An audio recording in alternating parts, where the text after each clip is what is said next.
In 1897, a dentist accidentally helped create one of the world's most addictive treats. And the irony is so sweet, it almost feels made up. Because the man who gave us cotton candy wasn't a candy maker or a carnival worker. He was a dentist, Dr. William J. Morrison. A profession built on warning people about sugar, ended up creating one of sugar's most iconic forms. And what happened next changed the candy industry forever.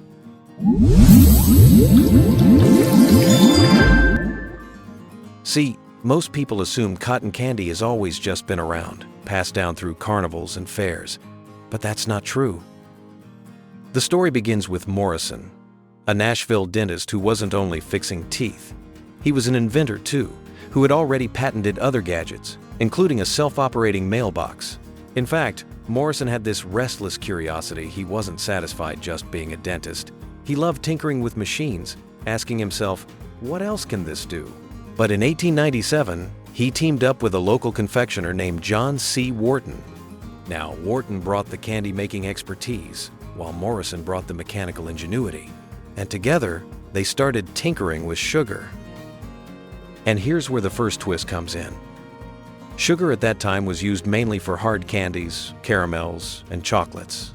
It was something you sucked on, chewed on, or let sit in your mouth for a long time. Sweetness meant density. Candy was heavy, sticky, and often expensive. But Morrison and Wharton discovered that if you heated sugar and spun it through a machine, it could transform into something completely different. Light, fluffy threads that looked like silk and melted instantly when eaten. They called it the electric candy machine.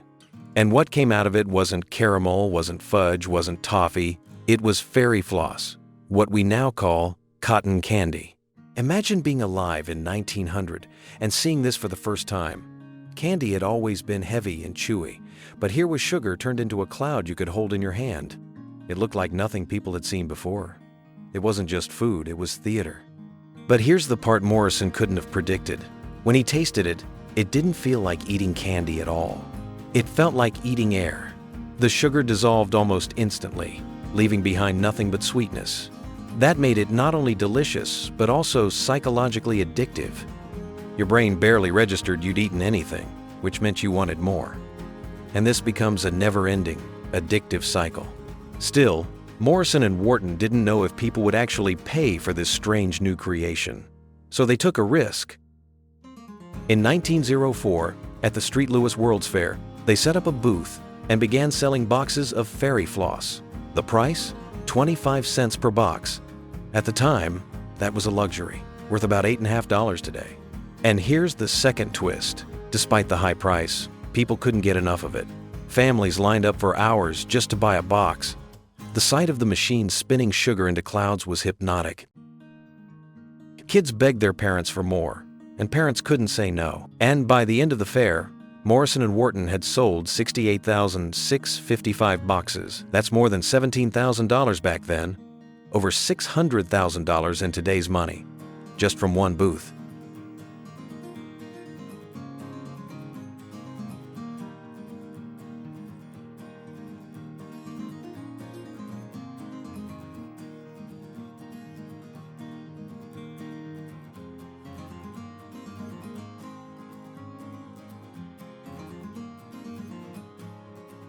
The invention was a phenomenon, and suddenly, the dentist who worked to fight cavities became the dentist who had just made sugar irresistible.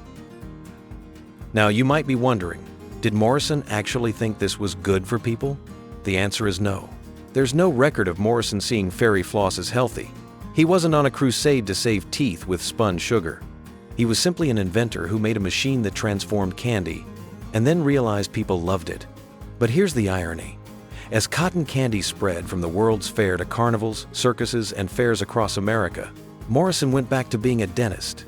He didn't build a candy empire. He didn't try to trademark the product forever. He just returned to his practice in Nashville. And yet, that contradiction followed him for the rest of his life.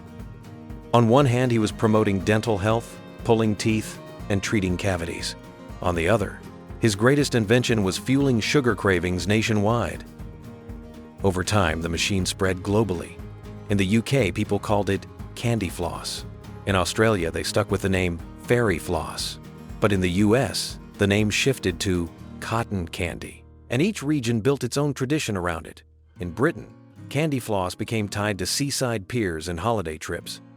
In America, cotton candy became inseparable from summer fairs, baseball games, and circuses. In Japan, it became an art form, spun into colorful animals and giant rainbow clouds. Everywhere it went, it wasn't just sugar. It was nostalgia, performance, and childhood joy rolled into one. No matter what it was called, the appeal stayed the same. It wasn't just a food, it was an experience. Watching sugar transform into clouds, tasting something that dissolved instantly, and carrying it around like a trophy at the fair. Morrison died in 1926.